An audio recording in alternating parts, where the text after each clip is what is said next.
നമസ്തേ തിരുവനന്തപുരത്തിലേക്ക് സ്വാഗതം. ഗോളാന്തര വാർത്തകൾ ചുരുക്കത്തിൽ.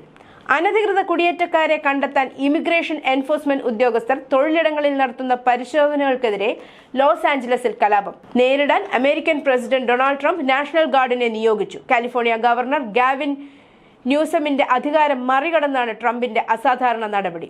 US immigration and customs information നഗരത്തിലെ നിരവധി ബിസിനസ് സ്ഥാപനങ്ങളിൽ നടത്തിയ തെരച്ചിലിൽ 100-ലധികം പേർ അറസ്റ്റിലായിരുന്നു. കുടിയേറ്റക്കാരുടെ റെയ്ഡ് പ്രക്ഷോഭം രൂക്ഷമാവുന്നതിനിടെ ലോസ് ആഞ്ചലസിന്റെ ഡൗൺ ടൗണിൽ വാഹനങ്ങൾ കത്തിച്ചു എന്നാണ് ഏറ്റവും പുതിയ റിപ്പോർട്ട്. ജപ്പാനിൽ നിന്ന് ഇസ്ലാമിസ്റ്റുകളെ, പ്രത്യേകിച്ച് കുർദുകളെ നാടുകടത്താൻ ജപ്പാൻ ഫസ്റ്റ് പാർട്ടി ഒരു റാലി നടത്തി.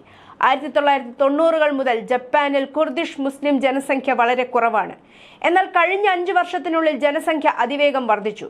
ഭൂരിഭാഗം കുർദുകളും തുർക്കിയിലാണ് താമസിക്കുന്നത്. കുർദിഷ് മുസ്ലിങ്ങളെ നാടുകടത്തണമെന്നാവശ്യപ്പെട്ട് തദ്ദേശീയ ജാപ്പനീസ് ജനത പ്രതിഷേധങ്ങൾ ആരംഭിച്ചിട്ടുണ്ട്. ഗാസ മുനമ്പിലേക്ക് അവശ്യവസ്തുക്കളുമായി എത്തിയ ഗ്രെറ്റ തംബർഗിന്റെ കപ്പൽ തടഞ്ഞ് ഇസ്രായേൽ സൈന്യം. ഗ്രെറ്റ തംബർഗ് ഉൾപ്പെടെ 12 സന്നദ്ധ പ്രവർത്തകരെയും കപ്പലിൽ തടഞ്ഞു വെച്ചിട്ടുണ്ട്. കപ്പൽ ഇസ്രായേൽ കസ്റ്റഡിയിലെടുത്തു. മഗ്ദീൻ എന്ന കപ്പലാണ് ഇസ്രായേൽ കസ്റ്റഡിയിലെടുത്തത്. ഗ്രെറ്റയെയും മറ്റ് സന്നദ്ധ പ്രവർത്തകരെയും തിരിച്ചയക്കുമെന്നാണ് ഇസ്രായേൽ വ്യക്തമാക്കിയിരിക്കുന്നത്. ബോംബ് ഭീഷണിയെ തുടർന്ന് ഗൾഫ് എയർ വിമാനം എമർജൻസി ലാൻഡിംഗ് നടത്തി. കുവൈറ്റിലേക്ക് വരികയായിരുന്ന GF-213 നമ്പർ വിമാനമാണ് കുവൈറ്റ് രാജ്യാന്തര വിമാനത്താവളത്തിൽ എമർജൻസി ലാൻഡിംഗ് നടത്തിയത്. ബോംബ് ഭീഷണി ലഭിച്ച ഉടൻ തന്നെ ആവശ്യമായ നടപടികൾ സ്വീകരിച്ചതായും Kuwait director general of civil aviation അറിയിച്ചു. ടെക് കോടീശ്വരനായ എലോൺ മസ്ക് തന്റെ സാമ്പത്തിക സഹായം ഡെമോക്രാറ്റിക് സ്ഥാനാർത്ഥികൾക്ക് നൽകിയാൽ വളരെ ഗുരുതരമായ പ്രത്യാഘാതങ്ങൾ നേരിടേണ്ടി വരുമെന്ന് US പ്രസിഡന്റ് ഡൊണാൾഡ് ട്രംപ് കർശനമായ മുന്നറിയിപ്പ് നൽകി. ഗാസയിലെ മുജാഹിദീൻ ഭീകര സംഘടനയുടെ തലവനെ ഇസ്രായേൽ സൈന്യം കൊലപ്പെടുത്തി. ഇതോടൊപ്പം മറ്റൊരു കുപ്രസിദ്ധ ഭീകരനും കൊല്ലപ്പെട്ടു. ഇസ്രായേൽ സൈന്യം തങ്ങളുടെ ഔദ്യോഗിക X അക്കൗണ്ടിലാണ് ഇക്കാര്യം അറിയിച്ചത്. മാസങ്ങളായി എത്തിച്ചേരാൻ ശ്രമിക്കുന്ന മധ്യ ഉക്രൈനിലെ മേഖലയായ ഡിനിപ്രോപെട്രോവ്സ്കിയിലേക്ക് തങ്ങളുടെ സൈന്യം ആദ്യമായി കടന്നു ചെല്ലുകയാണെന്ന് റഷ്യ ഞായറാഴ്ച അവകാശപ്പെട്ടു. ഇത് കൈവിന്റെ വളരെയധികം വ്യാപിച്ച സേനകൾക്ക് പുതിയ പ്രശ്നങ്ങൾ സൃഷ്ടിച്ചേക്കാം. റഷ്യൻ പ്രതിരോധ മന്ത്രാലയം പറയുന്നതനുസരിച്ച് റഷ്യൻ സൈന്യത്തിന്റെ 90ാമത് ടാങ്ക് ഡിവിഷനിൽ നിന്നുള്ള ഉപവിഭാഗങ്ങൾ ഡൊനെറ്റ്സ്ക് മേഖലയിലുള്ള ഡിനിപ്രോപെട്രോവ്സ്കിന്റെ അതിർത്തിയിലെത്തി. ഇതിൽ വലിയൊരു ഭാഗം ഇതിനകം റഷ്യൻ അധിനിവേശത്തിലാണ്. ഇതിനുശേഷം അവർ ഡിനിപ്രോപെട്രോവ്സ്കിലേക്ക് തുടർന്നതായി പ്രതിരോധ മന്ത്രാലയം അവകാശപ്പെട്ടു. തെക്കൻ ഗാസയിലെ യൂറോപ്യൻ ആശുപത്രിക്ക് താഴെയുള്ള ഒരു തുരങ്കത്തിൽ നിന്ന് ഹമാസ് നേതാവ് മുഹമ്മദ് സിൻസാറിന്റെ മൃതദേഹം കണ്ടെടുത്തതായി ഇസ്രായേൽ സൈന്യം അറിയിച്ചു. മൃതദേഹം തിരിച്ചറിയൽ പ്രക്രിയയ്ക്ക് വിധേയമാക്കിയതിനു ശേഷം ഞായറാഴ്ച ഇസ്രായേൽ പ്രതിരോധ സേന IDF ഇക്കാര്യം പ്രഖ്യാപിച്ചു. ഒക്ടോബറിൽ തെക്കൻ ഗാസയിൽ ഇസ്രായേൽ സൈന്യത്താൽ കൊല്ലപ്പെട്ട മുൻ ഹമാസ് നേതാവ് യഹ്യ സിൻവറിന്റെ ഇളയ സഹോദരനാണ് മുഹമ്മദ് സിൻവാർ. ഗാസയിൽ നടന്ന സൈനിക നടപടിക്കിടെ ഹമാസ് ഭീകരരുടെ മറ്റൊരു വലിയ തുരങ്കം ഇസ്രായേൽ സൈന്യം കണ്ടെടുത്തു. ഇതിനുള്ളിൽ നിന്ന് ആയുധശേഖരവും നിരവധി പ്രധാന ജിഹാദി രേഖകളും കണ്ടെടുത്തു.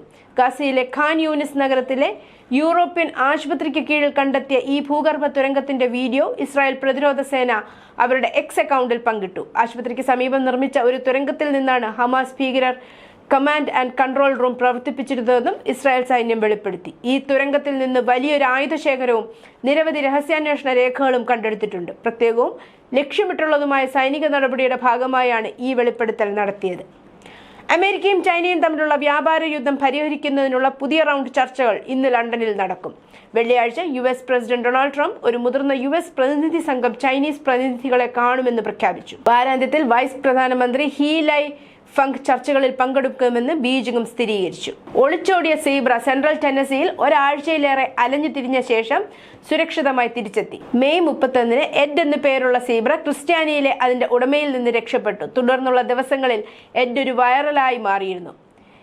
ഇന്റർസ്റ്റേറ്റ് 24-ലൂടെ സീബ്ര ഓടുന്നത് കണ്ടതോടെ അധികാരികൾ ഹൈവേ താൽക്കാലികമായി അടച്ചിട്ടു. പിന്നീട് സീബ്ര അടുത്തുള്ള കാട്ടിലേക്ക് അപ്രത്യക്ഷനായി. നിയമപാലകരും വന്യജീവി ഉദ്യോഗസ്ഥരും ഉൾപ്പെടുന്ന ഒരു തിരച്ചിൽ ശ്രമത്തിലേക്ക് ഇത് നയിച്ചു. ടെക്സസ് ആസ്ഥാനമുള്ള വ്യോമ തിരച്ചിൽ സംഘമായ ടാങ്കോ 82 ഏവിയേഷനെ സഹായത്തിനായി കൊണ്ടുവന്നിരുന്നു. മുൻ പാകിസ്ഥാൻ പ്രധാനമന്ത്രി ഇമ്രാൻ ഖാൻ അൽ ഖാദിർ ട്രസ്റ്റ് കേസിൽ ജൂൺ 11-ന് ജാമ്യം ലഭിക്കാൻ സാധ്യതയുണ്ടെന്ന് പാർട്ടിയിലെ ഒരു ഉന്നത നേതാവ് പറഞ്ഞു. ഖാനും ഭാര്യയ്ക്കും വധശിക്ഷ റദ്ദാക്കണമെന്നാവശ്യപ്പെട്ടുള്ള ഹർജികൾ ഇസ്ലാമാബാദ് ഹൈക്കോടതി പരിഗണിക്കും. വിഷാംശമുള്ള ഒരു ഫംഗസ് US-ലേക്ക് കടത്തിയതിന് 2 ചൈനീസ് ശാസ്ത്രജ്ഞർക്കെതിരെ കുറ്റം ചുമത്തി ദിവസങ്ങൾക്ക് ശേഷം അമേരിക്ക ശ്രദ്ധിച്ചില്ലെങ്കിൽ കോവിഡിനേക്കാൾ മോശമായ എന്തെങ്കിലും ഉണ്ടാകുമെന്ന് ചൈനയെക്കുറിച്ചുള്ള ഒരു US ആസ്ഥാനമായുള്ള ഒരു ഉന്നത വിദഗ്ധർ മുന്നറിയിപ്പ് നൽകി. ന്യൂസ് ഡെസ്ക് നമസ്തേ തിരുവനന്തപുരം.